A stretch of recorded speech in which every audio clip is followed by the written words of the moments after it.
We start the 4 to 5 today with a chaotic afternoon at several local schools. 911 calls claiming active shooters at schools in our area and across the state. Law enforcement responded to several incidents at schools in Guilford County, Winston-Salem, Forsyth, Alamance, Burlington, and Wilkes. They all turned out to be false, but they caused quite the panic. Listen to one of the calls to the Burlington 911 call center. There is an active shooter at Williams High School. 5 students are shot at near a suspected white male wearing a red shirt in black pants. Yeah, right now we have team coverage on the threat. Sydney Moore is at Williams High School. Amber Lake is at Wilkes Central High School. Sydney, there was a lockdown there this morning. Walk us through what happened there. Yeah, absolutely. Well, ABSS says that the hoax call claimed that there was an active shooter on campus. In fact, the students and parents that I spoke with say that they were thankful that law enforcement responded quickly while the school was on lockdown. Now, students say that the principal came on the intercom and told students they were going on a hard lockdown and to stay inside of the classroom. Many were shaken up, but some were thankful that, again, law enforcement did respond quickly. Now, I spoke with a freshman and her mother who came to pick her child up immediately once the lockdown was lifted. It just makes you feel like you're not protected anywhere you go. It's always something that's going to make you be even scared to go anywhere, you know. And then when you hear your child, it just makes you upset.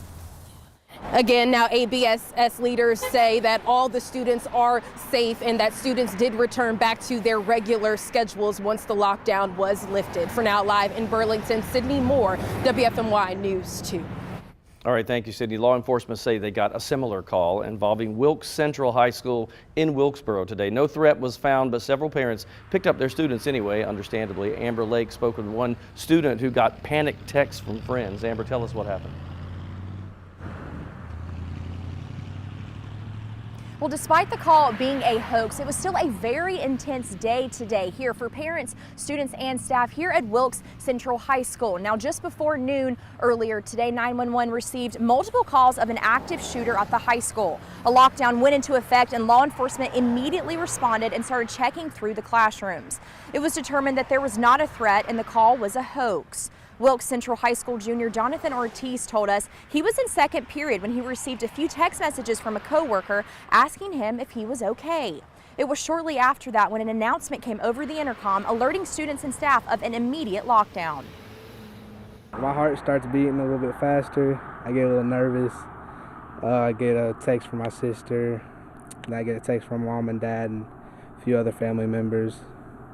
They're worried to death, asking if I'm okay and stuff.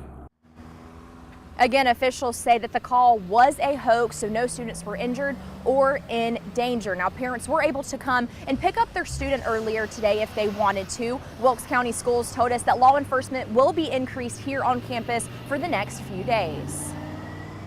Thank you, Amber. District leaders also confirmed false threats at Grimsley High School in Greensboro, Parkland High School in Winston-Salem. Those threats are just a few of the others reported all across our state today. Police have not said yet whether they're connected.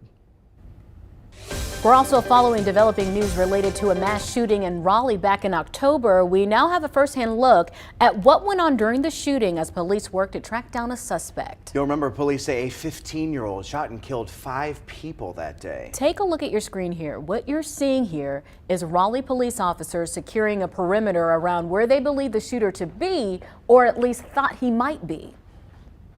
Guys are getting a little tired, but we got to at least keep walking. Because right now, if he's walking, he's beating. We're on a track. Oh, yeah, y'all good practice. We just don't want to get. Yeah, like let's push. Officers then move in over fences and check a shed and the area around it. In some of this video, you can actually see another shed in the distance, and that's where police believe the shooter was hiding. Eventually, officers fired dozens of shots, but they say the teen shot himself during that exchange. As of now, there is no new information on the shooter or motive. At last check, he was transferred from the hospital to a detention center. All right, well, I'll tell you, if you're outside today, it's a little chillier than it has been. You probably realized this when you stepped outside. We've had blue sky pretty much all day long, and that should continue over the last couple of hours of sunshine. going forward. That's a live look over downtown Greensboro. Of course, the temperature is a bit brisk at 48 degrees. We do have extremely low humidity, and what I mean by that, there's hardly any moisture in the air, so it's really that chapstick, dry skin kind of winter air that you might be used to when we think about December. Today is that first day of December, of course. Looking across the Triad right now, everybody kind of in the same boat. It might be a nice sunset as we see some high-level cirrus clouds in the sky. Temperatures where you're located right around 50 in Winston and Lexington at the moment. Same for Burlington, upper 40s in the North Carolina foothills, and we are all cooler than usual. Winds have lightened up a little bit. It was still breezy this morning, not really the case anymore. Let's talk about tonight. Really will be a cold one. This should be our coldest night over the next week, in fact. Mid-20s for most Triad cities, but low 20s are likely in the rural areas. Just be prepared for it to be quite chilly when you wake up tomorrow morning. A bit frosty on the windshield too. So Friday starts out clear and cold, but as the day goes on, we'll warm it up to the low 50s. I do expect clouds to start to thicken up though. By Friday night, that's when we'll start to get more mostly cloudy. And by Saturday, heading into the weekend, we do have a system that's approaching, and the timing on this is not great because as we go into Saturday, there's a better chance for some showers. I'm really looking at midday Saturday for a time frame that we might have to watch out for a little bit of rain across our area. Here's your 7-day forecast. Dry for tomorrow, but as I said, Saturday, those scattered showers are most likely between the late morning and the early afternoon. We'll have a futurecast for you coming up in a little bit.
Earlier in the show, we hit you with a lot of chaotic events that can take a toll on our mental health and also take a toll on our mental health of our educators. A growing number of schools around the country are exploring new ways to support teachers' mental health.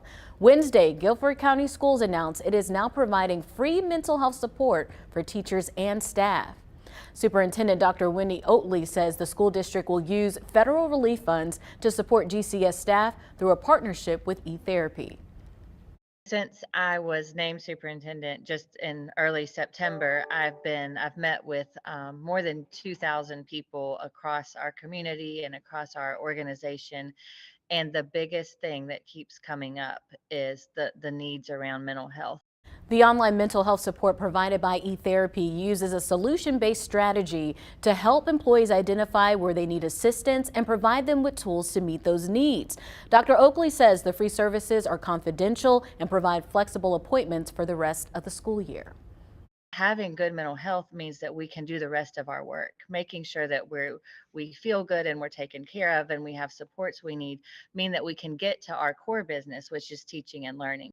Before this rollout for GCS staff, the district used federal relief funds to launch a pilot at 46 schools to provide free on-demand mental health support for students. Dr. Oakley says within a month, more than 1,000 students signed up. School leaders and teachers have really embraced this idea around making strong mental health a part of the everyday school culture. And so different schools are championing different events across the community and really showing that having strong mental health in school is a part of how we operate and what we should continue to value. GCS employees who do wish to take advantage of the service have received instructions on how to do so in their emails.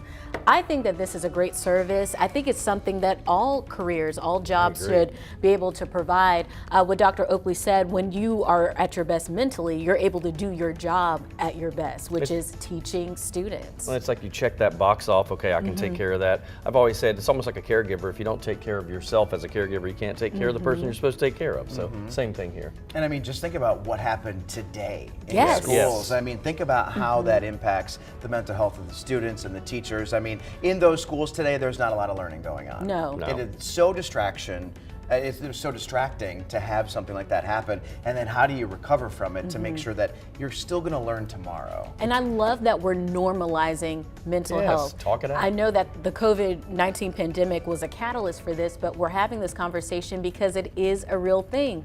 Just like you ache physically, you can ache mentally as well. So I love that we're providing these free services and it's not considered a stigma because everybody's dealing with some level of stress or some level of anxiety. It might not be as extreme as others, but it does exist. Well, I know they say it's confidential, and I know that that's good, but I also think people should be like, I'm using this. You know, talk it with each other, teachers and students alike, just saying, I'm using this, or you use it? Yeah, this is a great thing. And it's free. For totally free. It's free. Right? Another thing I wanted to bring up, GCS had tweeted on Monday, Mental Health Mondays, and the middle college at UNCG's campus, they had counselors there with the students talking about ways to cope, ways to talk to your parents, saying you might need some help. And during that time, the staff got to do yoga and other activities. Oh, nice. So they're really trying to normalize this and make it a part of the district's culture as a whole.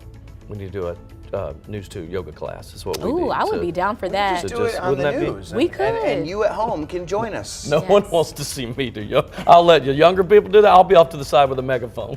Give me with the whistle. All right, next. Next, Downward Dog. All right, we'll be right back.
All right, welcome to the first day of December. Kind of feeling like winter, and actually as meteorologists, we consider December, January, February to be the winter months. Technically, it does go into March, but December, February, and December, February, and January are all three the coldest months that we see in the Triad on a regular basis. March is warmer than December. High pressure is in control right now. It's going to keep that chill in the air through tonight into tomorrow morning. It'll be a really cold start with temperatures in the 20s. And then throughout the day, we'll have these clouds start to increase a little bit from the west. They're coming at us ahead of a new weather system. This is something I've been tracking for a couple of days, and there have been some adjustments to the timing. Look at Saturday in the morning. We're already pretty thick with cloud cover, and there could be some rain early in the day. Let's take a closer view on this. This will be your Saturday, okay? Right around 9 in the morning, we could have some scattered showers. But take a look at what this is showing. It's not showing a blanket of rain across the whole state.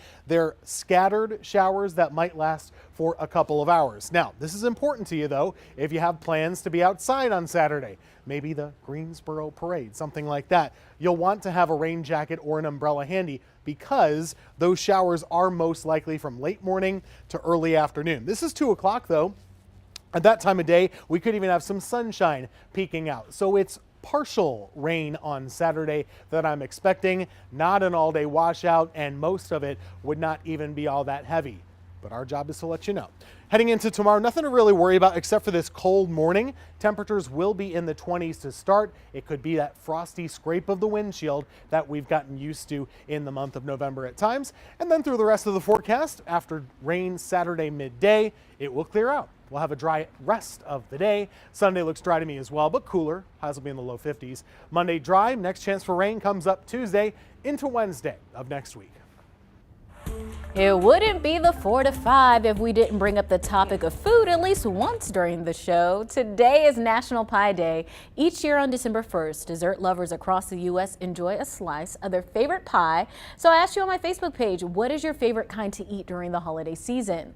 Carolyn Council says, I am a Southern gal, chess pie. Duncan Bryan wrote coconut cream pie. My husband buys them from K&W. Jeff Griffin, pecan pie and sweet potato are toss-ups. Honorable mention, blueberry pie. Donna Potson, pumpkin, and my late mother-in-law's buttermilk pecan pie.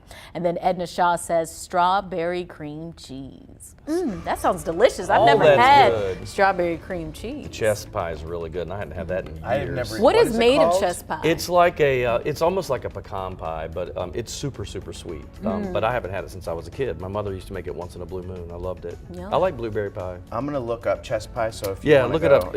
I can't remember. It's just a lot of sugar. I remember that. So I have a lot of different pies that I like. I actually like pie more than cake because, you know, sometimes cakes are kind of dry. They're not always moist enough, but I like sweet potato, pecan, and I also like a key lime pie. Love key lime. Yes, Yeah, my that's one of dad my actually favorites. purchased some key lime pies up north, and they were personal pan, kind of like personal pies. Like tarts. Yes. Almost.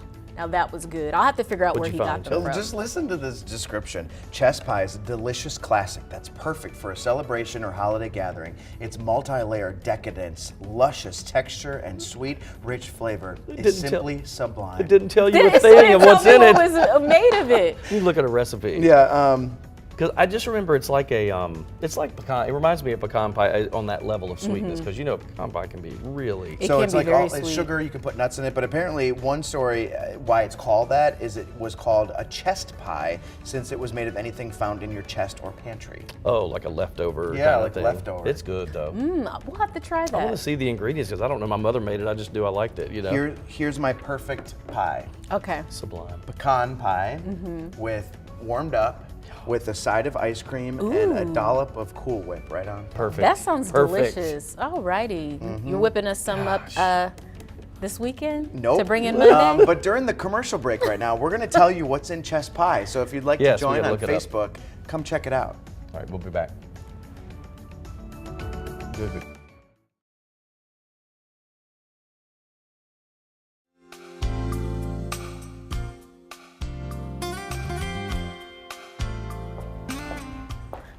Look up recipe. Yeah, that's what I'm at, yeah. I'm waiting for this to come. Microphone, there we are. Hello. Okay, so this chess pie is a dessert with a filling composed mainly of flour, butter, sugar, eggs, and milk. characteristic of southern United States cuisine. Main ingredients: pie crust, eggs, butter, granulated sugar, vanilla, cornmeal. Place of origin is England, which is interesting. Oh, that's well. There's also a version where it says you can just throw nuts in there. What else So is ours there? had some nuts in there, but it's like vanilla sugar. I mean, that's the way I describe it. Yeah. It's really sweet. I mean, it's interesting though that it said everything that's in your, like the chest or pantry. That makes sense, right? That's all the stuff. Look at our Winterfest friends. Oh, Lauren, look at the people out there at Winterfest. Ooh, Look at the little helper. with the trainer, Yeah, the I ice. I call it the training wheels. Look, she looks like an ice Here she skater. goes. Here she Got a comes. skirt on too, going backwards. That was like Chad on the ice. I mean, what can I say? You grew up with You and Amanda. Amanda Amanda grew up in was Florida, everywhere. and she was going backwards. She's like, it's just Now like see, that's rollerblading. me on the top right. Look at this No, guy. you haven't fallen yet. They go, what? Whoop, whoop, whoop. Oh my God. Why do we love to do this so much? Because we just love to do We're it. I don't just know. Hateful people. Look, Facebook, how you doing today? look, that kid. Oh, down he went.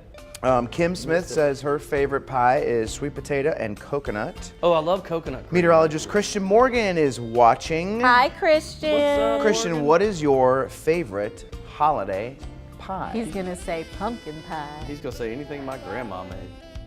I'm Wait, sorry? Christian actually made a really good chocolate pie a can't couple hear what you're months saying ago. through Did that y'all get a mask. slice I did of not, it? and I wish I had. It was good. No, the right spot is with Christian, the arrow. if you're watching, This arrow. we would like to This have one. some more of They're that different chocolate arrows. pie. You said good like G. But you got, Good. so yeah, so this is for the All right, Chad and Lauren up there. Oh, and Tim's joining. That in. other one is for touch. Says To the, All right, what are we To the talking about birds. next here, people? the movie.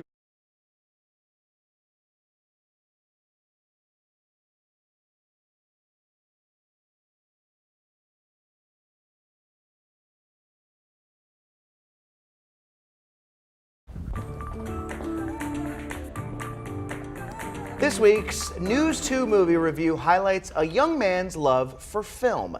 The Fabelmans highlights the life of Sammy, a boy who falls in love with movies after a trip to see the greatest show on earth. filmmaker Steven Spielberg follows the child as he begins to make His own, I'm sorry, I told her that I would scroll the prompter for her, and I forgot. Blame me. his own productions. The captivating story got excellent reviews online, but will it now get our Manning Frank's approval? Let's find out.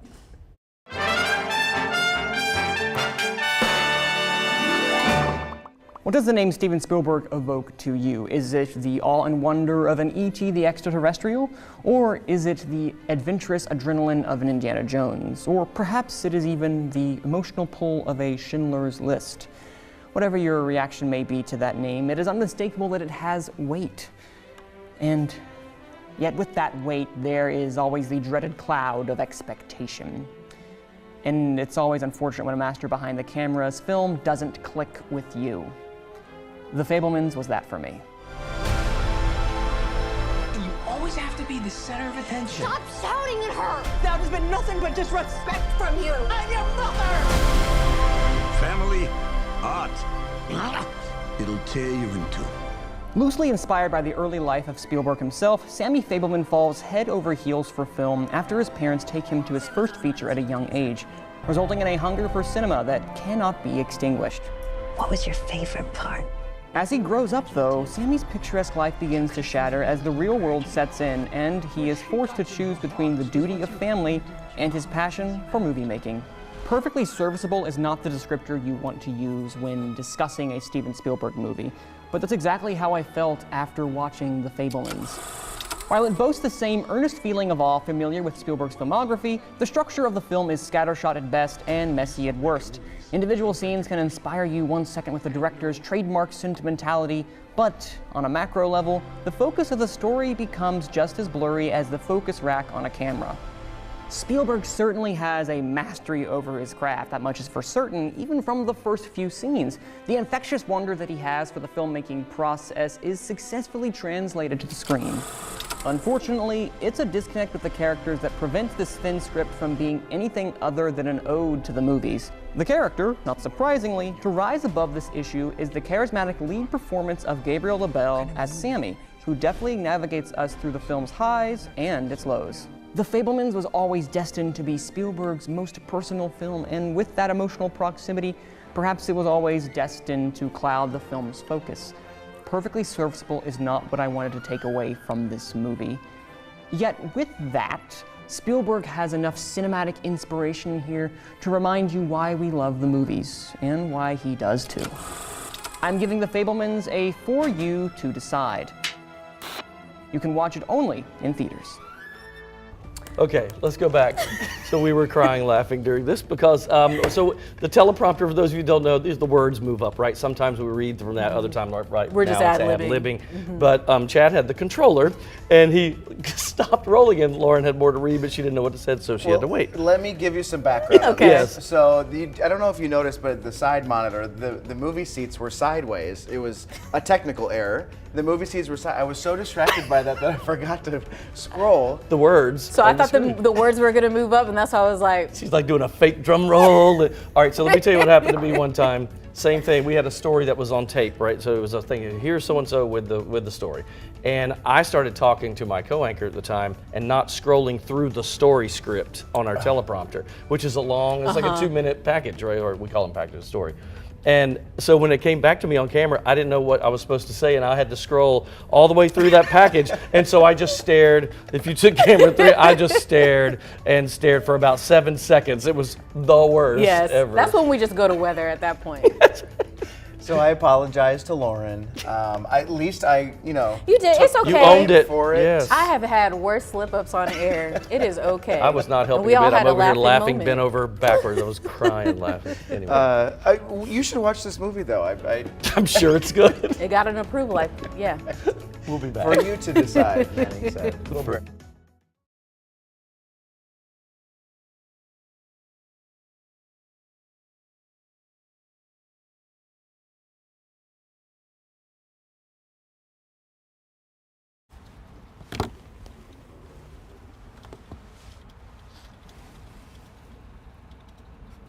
Investigators are still trying to find the people responsible for today's pranks.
Hi there, welcome back to your 4 to 5. Eric Chilton with Chad Silver and Lauren Coleman. Hey everybody, thanks for watching us on News 2, Fire Stick Roku, and we're also on the WFNY News 2 app. Coming up this half hour, there's a lot going on at UNCG over the next coming days. They've got a soccer match. They're in the Elite 8 of the national tournament, and also they're doing their first ever esports tournament tomorrow. Which is awesome. A bunch of gamers getting together, trying to win a lot of money. Sounds like a good time. More on that in just a bit, but first, we want to get to some developing news on several active shooter hoax threats at schools in the Triad.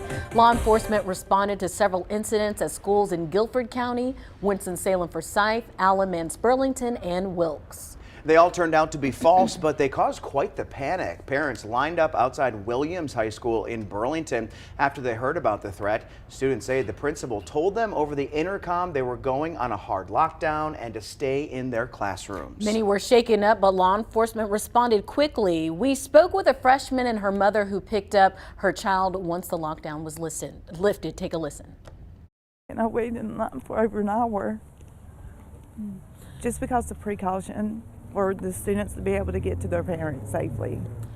The district leaders say the school transitioned back to its regular schedule once that lockdown was lifted. Law enforcement says they got a similar call involving Wilkes Central High School in Wilkesboro. And when the district heard about the threat, it locked down the school, and law enforcement checked every classroom. Junior Jonathan Ortiz told us he was in second period when he got a text from a co-worker asking him if he was okay. The lockdown came shortly afterward. My heart starts beating a little bit faster. I get a little nervous. I get a text from my sister, and I get a text from mom and dad and a few other family members. They're worried to death, asking if I'm okay and stuff. Guilford County Schools also confirmed a false threat at Grimsley High School. Winston-Salem Forsyth confirmed a threat at Parkland High School. There were reports of several other false threats across our state today. Police haven't said if they are connected. Meantime, 2 Wants to Know's Ben Briscoe has a closer look at these threats and how police are classifying them. So investigators are still trying to find the person or people responsible for today's prank threats. But Guilford County schools say their case was definitely swatting. It's a growing trend that's not just done against schools, but also celebrities and regular people. And it can have deadly consequences. A few years ago, Wichita police officers believed they were responding to a hostage situation when Andrew Fitch was shot dead after he appeared to be reaching for a weapon. They didn't knock on the door. My son opened it because he heard something.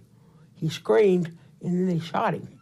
It was all a mistake, started by this phony call to 911. Just pointing the gun at them, making sure they stay in the closet. My mom and my little brother. Okay, is there any way you can put the gun up?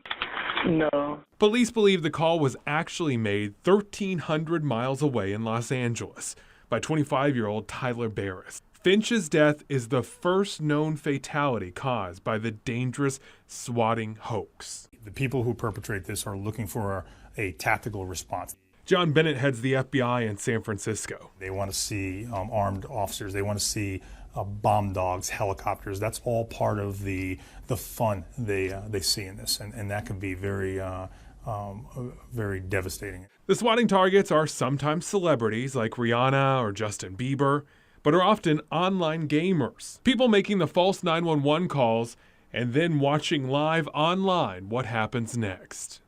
That victim doesn't even realize that this is being done to them, and they want to record this live stream as SWAT is coming into the house. Detective Richard Witowski says hackers can make 911 calls appear to be local, but they can really come from anywhere around the world. He's even been a target himself. Well, the guy who swatted my house lived in Finland. This is just awful, y'all. I can't believe, that's incredible. And they just want to get the video, right? They want the recording of the SWAT team coming in and doing their thing. To create panic and chaos. Horrible. It's evil. There's nothing funny about this. It's a crime. You could put a lot of people in harm's way. You got a lot of people shaken up. We saw today parents, the line, around the corner to pick up their students. So worried about their kids, yeah. And I was thinking about specifically at Parkland High School where one of these calls happened today. They have had at least 4 lockdowns this semester because of either a weapon on campus, a fight, a shooting near the campus. So just think about the fatigue that parents are going So through. speaking of fatigue, Uvalde High School down in Texas, where the school shooting was, they had some of these before too. And so by the time that the real shooting rolled around, they weren't sure if it was actually a shooting or another one of these at first. I also think this situation shows just how powerful social media is, because we saw a lot of parents reposting some fake information and fake articles, and it just goes to show you have to get your information from valid resources. Yeah, because when I was looking up for information on this online, I found what looked like a TV station's a real, and it was not. And you can tell if you poke around a little bit. But I mean, there's a lot of people will be fooled by that. Yeah. You know, you can put out misinformation in any way you want to. Especially if it is dealing with your kids. Absolutely. You know, people don't play about their children. Well, and when as a parent, if I see that, first thing I'm doing, I'm not checking to see if the website's real. I'm probably gone and trying to, you know what I mean? So it's a lot of panic. All right, let's turn to the forecast now. Tim Buckley is talking about cold and also some rain headed our way. Yeah, not at the same time though. It's cold right now. Rain comes a little later. So we're going to be looking at both of those things over the next couple of days. Here's how it looks over Greensboro right now. Pretty nice to look at anyway, but it is chilly. If you step outside, temperatures have kind of been cool all day long, only in the upper 40s right now. And compare that to our high, which is about 5, 6, 7 degrees below normal. Now, across the region, pretty much all of us are in good shape from a sky perspective. We do have a little bit of high cloud cover, which should make for a colorful sunset in the next, well, half hour or so. Sun goes down nowadays at 5:05, the earliest it is all year over the next couple of weeks. Temperatures in your hometowns right now look like this. Mid 40s in the foothills, low 40s in the North Carolina mountains. 50 is about the warmest you could find driving around the Piedmont right now. No wind to make it feel worse, so that's good. But a calm sky, or calm wind and a clear sky actually makes for a really cold night. Look at this, low 20s to the north, mid 20s in most of our Triad cities. It will be a cold night of weather.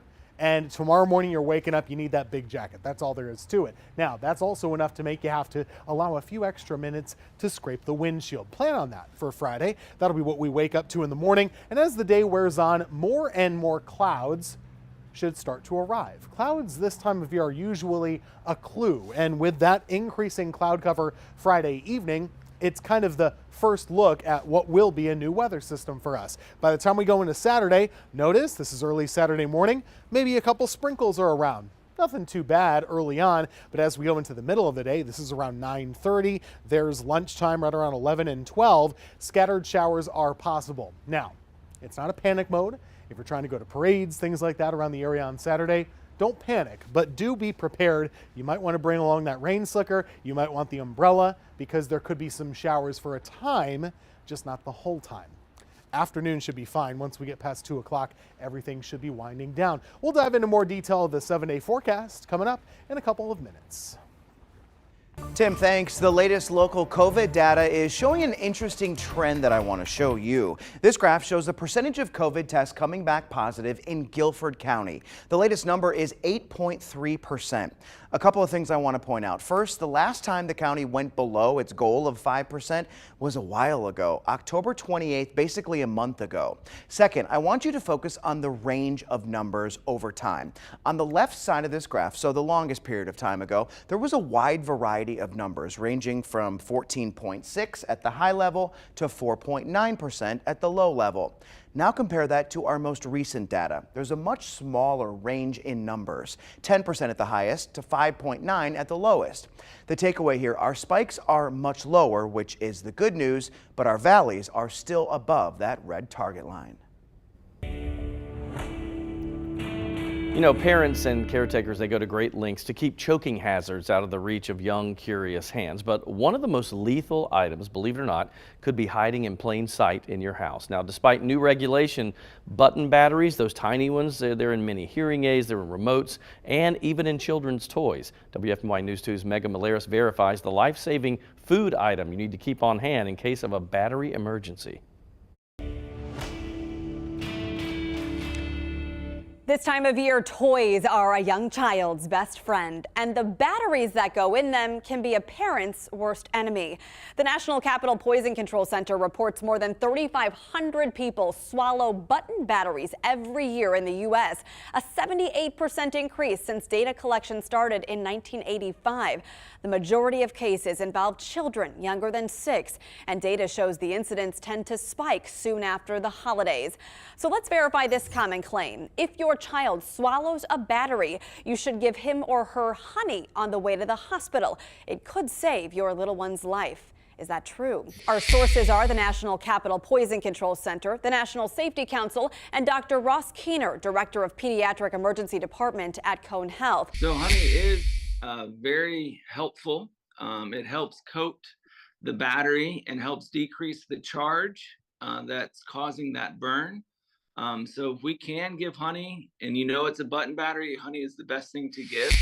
He said 99% of battery ingestion cases he sees are from button batteries, those small circular batteries commonly found in toys, hearing aids, and remote controls. They're harder to pass than cylinder batteries and tend to get lodged in the esophagus, burning through the tissue. The longer it stays there, the more dangerous it is. The National Safety Council and Poison Control confirm honey delays the battery injury, but is not a substitute for removing it. So get to an ER right away and bring the honey with you. You give about a teaspoon every 15 minutes and until you can get to the emergency room, and hopefully we can find somebody to take it out. But parents and caretakers all have heard doctors' warnings not to give raw honey to babies younger than 1. There's even a warning label on this brand because it can cause botulism, a rare illness caused by a toxin that attacks the body's nerves. So if my 9-month-old, for example, were to swallow a button battery, what should I do? The risk of botulism is pretty rare, while the danger of the ingestion is pretty high. And so I would probably still recommend giving honey. Conclusion, we verify the claim is true. Honey can be life-saving in delaying bodily damage from button battery ingestion. Start administering honey on the way to the ER and call the National Button Battery Hotline or Poison Control if you have questions on dosage. But our sources emphasize not to focus too much on the dosage and timing. Just get to the ER ASAP. Your child likely will need an X-ray and emergency surgery. With your Verify, I'm Megan Malaris. So if you have a question or there's a claim you see online that you just don't believe is true, then send it to our Verify team. Email verify@wfmy.com and we'll look into it. We'll be right back.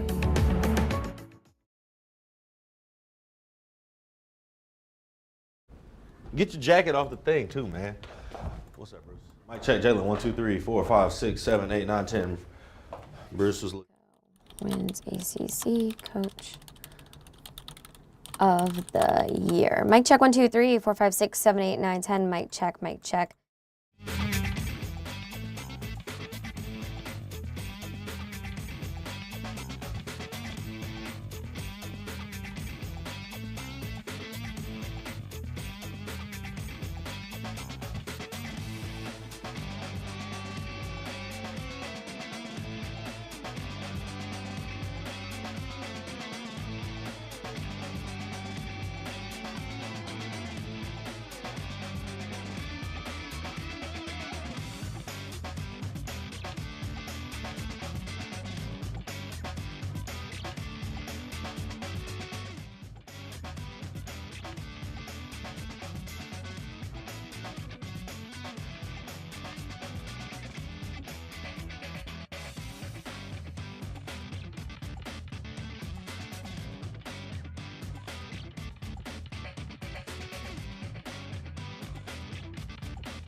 Where is this? All right, if you're looking at this, do not think that's Winterfest. That's Winterfest. That's New York. Winterfest, New York. Just to clarify. It's not during the crazy. Can you imagine if we had that many people at Winterfest right now? Is this a new suit, Eric? No, this is old suit. Well, I mean, not old. It's like a year old. Thank you, thank you. He knows my trick. Yeah. It's paper. This is Kevin Lipford. He fixes nothing. He fixes. Oh, he slammed him.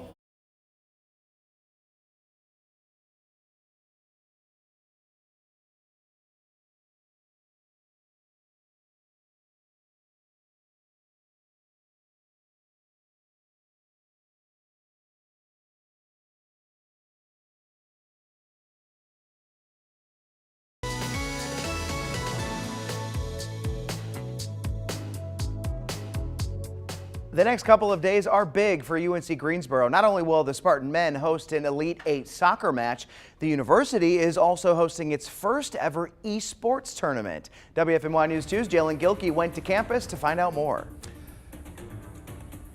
UNCG's state-of-the-art 330,000 square foot esports arena is set to host its first ever Spartan Invitational. Now, this isn't the first esports event that UNCG has hosted. However, it is the first collegiate team event to grace the campus. Teams from High Point University, NC State, and UNC Charlotte are headed to Greensboro tomorrow to battle it out in a Fortnite Battle Royale. We are actually collaborating with Epic Games out of Cary and hosting 4 college Fortnite teams on campus tomorrow afternoon.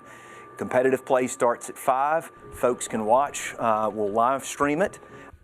Esports has quickly become one of the fastest growing sports in the world, and right here at UNCG, the Spartans are doing whatever they can to keep up with the times and be on the cutting edge of innovation. Not just as a place for our students to come and to play games, of which they do, but we recognize North Carolina's got a unique opportunity to be a leader in the competitive gaming space, and UNCG wants to be a player there. We want our students to be prepared to go into careers, to help make Tournament Town, which is what Greensboro is known for, extend that moniker to esports. And if you want to live stream tomorrow's event, I've attached a link for you in this web story on our website. It is a gaming nerd's paradise, I love right? it. I love it. I have not been in there yet to see it, but it looks phenomenal, and it's the first of its kind in this area, in the immediate area. There's so many young people that love yeah. video games and love sporting, so why not make it competitive? Why not have a way to, like, win money or, what have you out of that? One of my twins is on the Rocket League team for his Middle Tennessee State University, and they play other colleges and tournaments. Very cool. Man, it's so cool. That was my first time actually in that space. When I was in school at A&T, when you visited UNCG, that was something completely different. I think it was like the mailroom, and now the mailroom. I mean, it is the coolest. It looks really cool. I mean, it's unbelievable. Cool. The screens, you can sit outside the actual arena and watch what's going on inside. That's cool. It's a sight to see. And it's incredible what, like the degrees and just the field of study that, that is inspired by this. You've got people who are making video games, and I mean, it's data analysts. There's a whole bunch of things you can do coming from this program. And the video game industry is never going away. Let's just be honest. That's It's just going to continue to advance. It's true. Yeah, now from esports to the soccer pitch, the Spartans men's soccer team has danced their way into the Elite 8, and here comes everyone's favorite sports anchor, Amanda Ferguson, to tell us a little bit more about their Cinderella run through the tournament. Hey, it's an exciting time for UNCG's men's soccer team. Head coach Chris Rich and his guys preparing to host an Elite 8 game against Indiana this weekend. Coach says he's excited to still be in the tournament, and he tells us what it means to play here at home. To play that at home is special, not only for our guys, but our family, our friends, our students, our alumni, the university. We're all buzzing on campus to play this game on our campus. And, playing on the road at Stanford was special as well, getting that result, but, we definitely like to be at home. UNCG and Indiana are set to play Saturday night at 5 p.m. right here in Greensboro. I mean, this is incredible. It is. And I think them going out to Stanford over the weekend and beating them there was a huge deal, right? Because you're playing on their field. So it's great to be able to host a game to do something like that here, could you imagine? The fans will go crazy. Well, and the team will go crazy. I think in their last 2 games, it came down to penalty kicks. Penalty kicks, right? yeah. And they won both of those. That's crazy. And when I was on campus today doing the esports story, I mean, the buzz was in the air. All the students were excited. Everyone couldn't wait for Saturday to come out and enjoy this game and cheer on their Spartans. So I can't wait to see how things go. And it's right here in Greensboro. That'd be cool. All right, we'll take a break. We're coming right back. Stay there.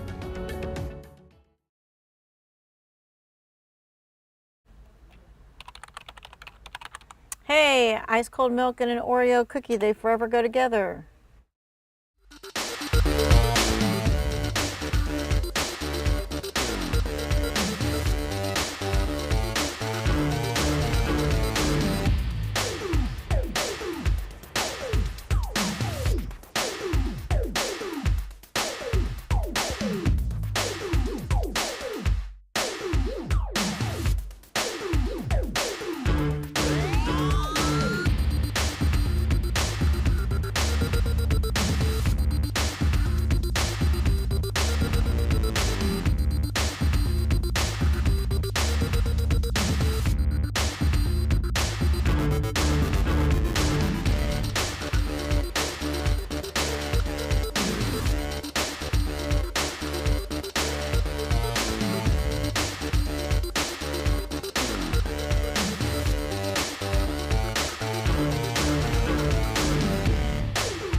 All right, here's my question. Who gets the most likely to re-gift title in your friend circle, your family circle, maybe your work family circle? Is it a bad thing? I don't think so. I don't think it's a bad thing to re-gift. If you get something that's of good quality that you know you don't need, but somebody else could use it, why not? I think there are a couple guidelines. One, it can't be used. Okay. So Yeah, that's true. yes. Gently used re-gift thing. And is it a different group of people? Okay, you're on the right track because we actually talked to a culture and etiquette expert about what are the guidelines for re-gifting. And so here's what Susan Schweitzer said.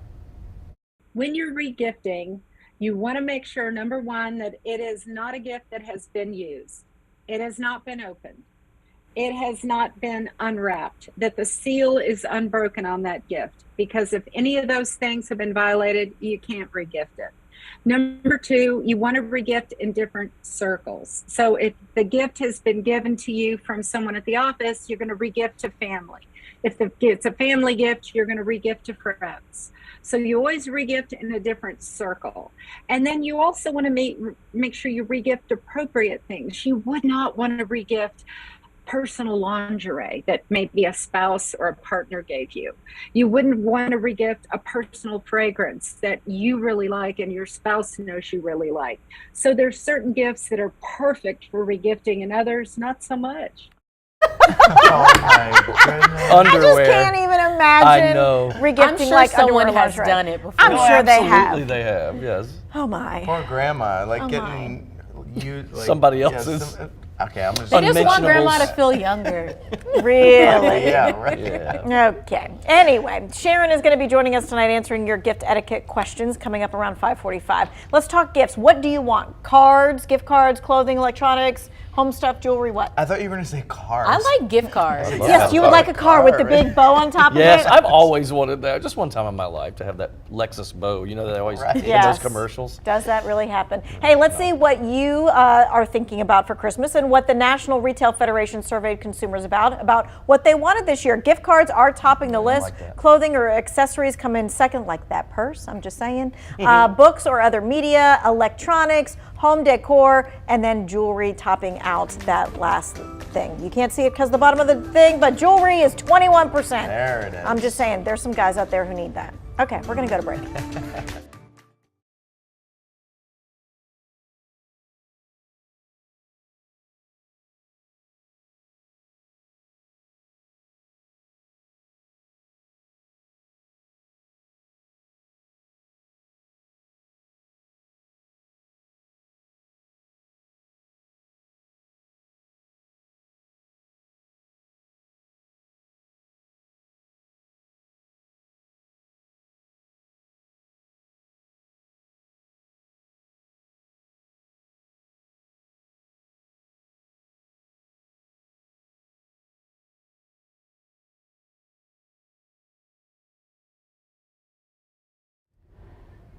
One, two, three, four, five, microphone. Hello, mic check 1, 2, 3, 4, 5, 6. Hello, check 1, 2, 3, 4, 5, 6.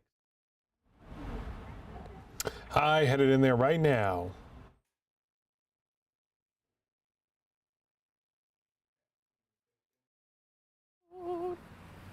I'm cold, cold.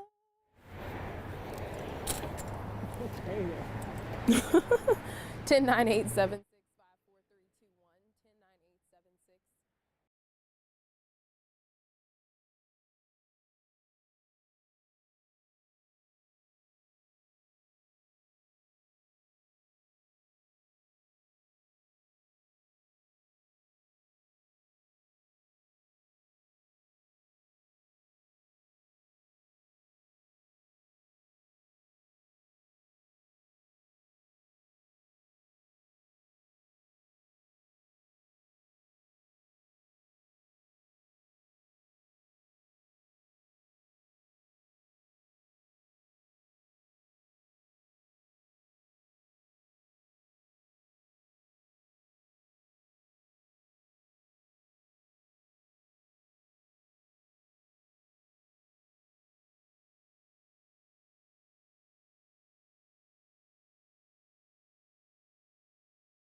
They call this the season of giving. It means something different to everyone.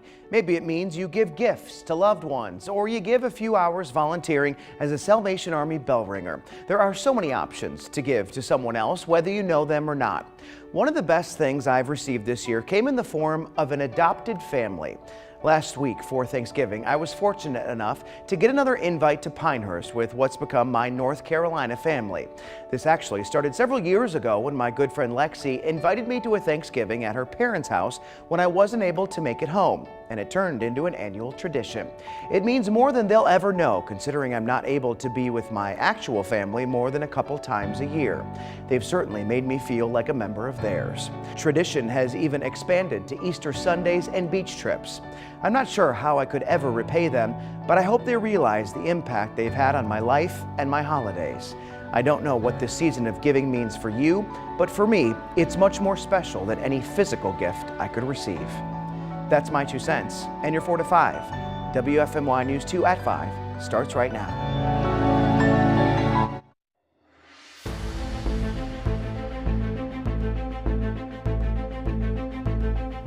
Hoax 911 calls alleging active shooters in high schools all across